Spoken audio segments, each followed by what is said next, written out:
on the factory floor. Tomorrow you can put an end to the politics that would divide a nation just to win an election. That tries to pit region against region or city against town, Republican against Democrat. That's just a fear at a time when we need hope. Tomorrow, at this defining moment in history, you can give this country the change that we need. Amen.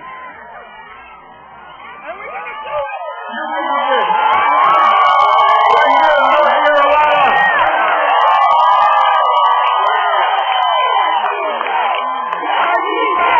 Yes, we can!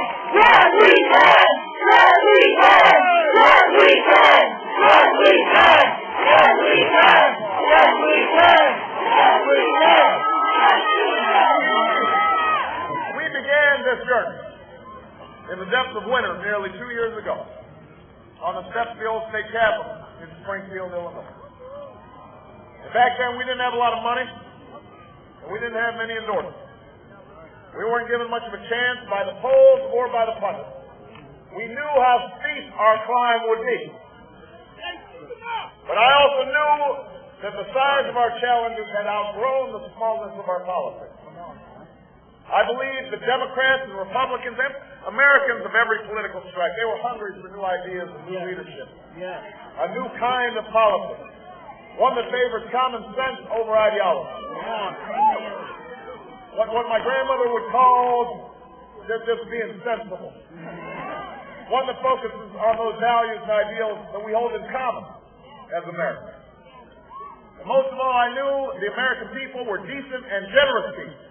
Amen. Willing to work hard and sacrifice for future generations.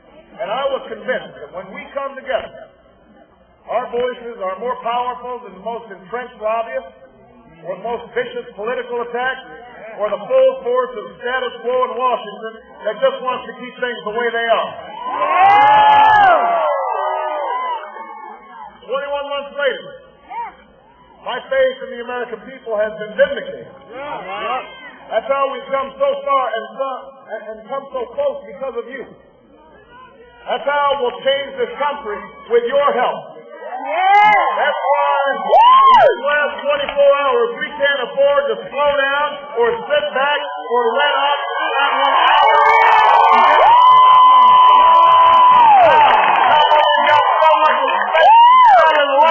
North Carolina.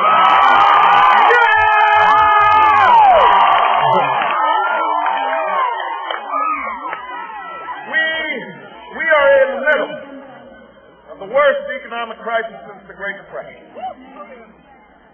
760,000 workers have lost their jobs this year. Yes, sir.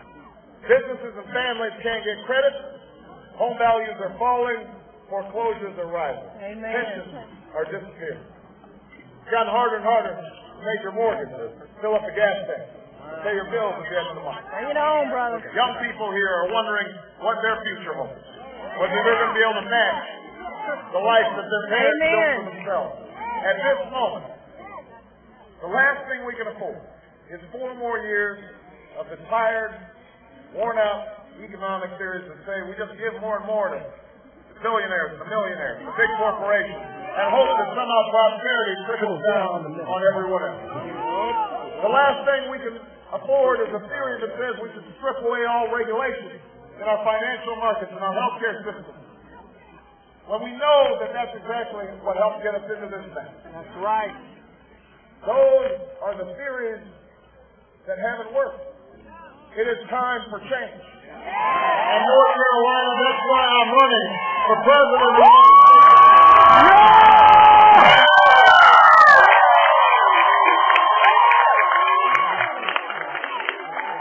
Now, Yes, we can. Yes, we can. Yes, we can. Yes, we can. Yes, we can. Yes, we can. Yes, we can. Now, I want to say, first of all, Senator McCain and his wife Cindy McCain issued a statement offering their condolences, and they were extraordinarily gracious. I want to thank them for that. Just as I want to thank everybody else who's been praying for us and supporting our family during this difficult time. And it's incredibly gracious of Senator McCain, and it's an example of the fact that Senator McCain has continued to serve his country honorably.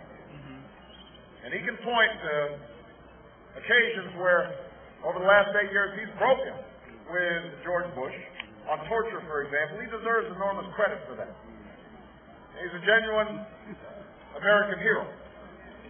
But when it comes to the economy, when it comes to the central issue of this election, the truth is that John McCain has stood with President Bush every step of the way. He voted for the Bush tax cuts for the wealthy that he opposed. He voted for the Bush budget that took us from surplus into debt. He supported deregulation. 21 times this year he said that deregulation was part of the answer. Those are the facts. So after 21 months of 3 debates, Senator McCain still hasn't explained to the American people a single major thing he'd do differently from George Bush when it comes to the economy. Sure hasn't. Not because he's a bad man, but it's because he doesn't understand what's taking place right now in America. That's right. I think when he said about 7 weeks ago that after more than 5,000 jobs have been lost, more than 7,000 homes were foreclosed on, when he then said that the fundamentals of the economy are sound, you had a sense that he wasn't paying attention to what was going on here in Char, what was happening here in North Carolina. You and I know that